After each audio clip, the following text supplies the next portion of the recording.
কথা আছিল, কিন্তু বতৰ অত্যন্ত বেয়া হোৱাৰ কাৰণে হেলিকপ্টাৰেৰে আধালৈ গৈ ঘূৰি আহিব লগা হ'ল।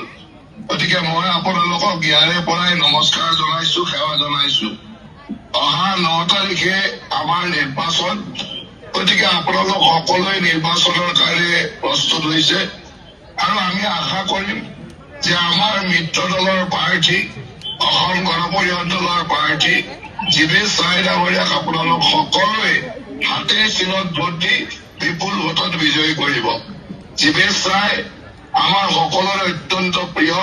মুখ্যমন্ত্ৰী ডাঙৰীয়াই তেখেতক যথেষ্ট মৰম কৰে আৰু মোৰো ভাতৃসদৃশ। গতিকে জীৱেশ ৰায় এজন উঠি অহা যুৱক, তেওঁ খুব সুন্দৰকৈ ক্ষমতাপুৰ অট'নমাছ কাউন্সিলখনৰ মুখ্য কাৰ্যবাহী সদস্য হিচাপে দায়িত্ব লৈ চলাই আছিল। এইবাৰ আমি তেখেতক অসম বিধানসভালৈ আনিব বিচাৰিছো। অসম গণ পৰিষদ দলে তেখেতক প্ৰাৰ্থিত্ব প্ৰদান কৰিছে আৰু মই ভাবো জীৱেশৰ দৰে এজন দক্ষ ব্যক্তিয়ে যদি আপোনালোকৰ অঞ্চলটোক প্ৰতিনিধিত্ব কৰে, নিশ্চয়কৈ অঞ্চলটোৰ উন্নয়ন যথেষ্ট পৰিমাণে হ'ব। আমি সকলোৱে এই বিলাসীপাৰাৰ দায়িত্ব ল'ম। মুখ্যমন্ত্ৰী ডাঙৰীয়াই হওক বা ময়ে হওক, সম্পূৰ্ণ দায়িত্ব লৈ যাতে বিলাসীপাৰা সমষ্টিটো অসমৰ এখন আগশাৰীৰ সমষ্টি হ'ব পাৰে, তাৰ কাৰণে আমি সকলোৱে কাম কৰিম। আপোনালোকে আমাৰ ভাতৃ জীৱেশক আপোনালোকে আশীৰ্বাদ দিব বুলি আশা ৰাখিছো। আপোনালোকে দেখিছে যে যোৱা সময়ত আমাৰ মুখ্যমন্ত্ৰী ডাঙৰীয়াৰ নেতৃত্বত অসমত কি ধৰণৰ উন্নয়ন আৰু বিকাশ হৈছে। চাৰিওফালে আজি বিকাশৰ বন্যা বৈ গৈছে আৰু সেইধৰণে আমি গোটেই জাতিটোৰ সুৰক্ষাৰ কামো আমি কৰিছো।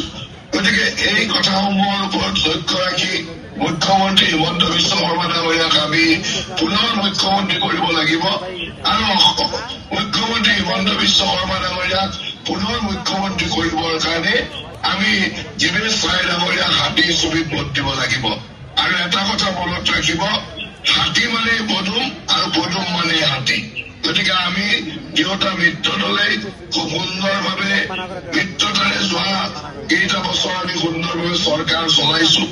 আগন্তুক দিনতো আমি ভাৰতীয় জনতা পাৰ্টী আৰু অসম গণ পৰিষদে উন্নয়ন আৰু বিকাশৰ কাৰণে, জাতিটোৰ সুৰক্ষাৰ কাৰণে সদায় কাম কৰি যাম।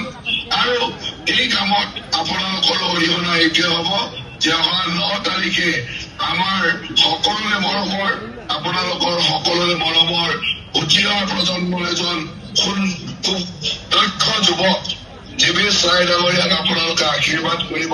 জীৱেশ ৰায় ডাঙৰীয়াই যাতে আপোনালোক বিলাসীপাৰাবাসী ৰাইজক, মোৰ বিশ্বাস আছে যে জীৱেশ ৰায় অত্যন্ত কৰ্মদক্ষ, কাম কৰাৰ স্পৃহা আছে। গতিকে তেখেতে আপোনালোক সকলোকে সুন্দৰভাৱে প্ৰতিনিধিত্ব কৰি বিলাসীপাৰাখন আগবঢ়াই লৈ যাব আৰু আমিও বিলাসীপাৰাবাসী ৰাইজৰ যিমান অভাৱ অভিযোগ আছে সম্পূৰ্ণ দূৰ কৰাৰ চেষ্টা কৰিম। যোৱা সময়তো আমাৰ চৰকাৰে বহুখিনি কাম এই অঞ্চলত কৰিছে। অহা দিনতো আমি যাতে সকলো দিশতে কাম কৰিব পাৰো। আমি যিসকল আই মাতৃক অৰুণোদয় দিছো তেওঁলোকৰ পৰা আশীৰ্বাদ বিচাৰিছো আৰু যিসকলক দিব পৰা নাই আগন্তুক দিনত তেওঁলোককো আমি অৰুণোদয়ত সামৰি লোৱাৰ চেষ্টা কৰিম। এই বছৰ আমি আমাৰ আই মাতৃসকলক 10,000 টকাকৈ মহিলা উদ্যমিতাৰ কাৰণে দিছিলো। অহা বছৰ আমাৰ লক্ষ্য হব যে সেই আই মাতৃসকলক 25,000 টকাকৈ দিয়া। গতিকে সেই দিশে আমি সদায় কাম কৰি যাম। আপোনালোকে মাত্ৰ আমাক আশীৰ্বাদ কৰিব। মই বিশেষ কথা কবলগীয়া নাই। আপোনালোক সকলোকে ইয়াৰ পৰাই সেৱা জনাইছো আৰু আশীৰ্বাদ বিচাৰিছো যে আপোনালোক সকলোৱে যাতে অহা 9 তাৰিখে হব লগা নিৰ্বাচনত আমাৰ মিত্ৰ দলৰ প্ৰাৰ্থী, অসম গণ পৰিষদ দলৰ প্ৰাৰ্থী জীৱেশ ৰায় ডাঙৰীয়াক হাতীৰ চিনত ভোট দি বিপুল ভোটত বিজয়ী কৰে। আপোনালোক সকলোকে পুনৰবাৰ ধন্যবাদ দি মই মোৰ বক্তব্যখিনি এই ফোন যোগে ইমানতে সামৰিছো। ধন্যবাদ। ভাৰত মাতা কি, ভাৰত মাতা কি, ভাৰত মাতা কি, জয় অসম, জয় অসম, জয় অসম, জয় অসম।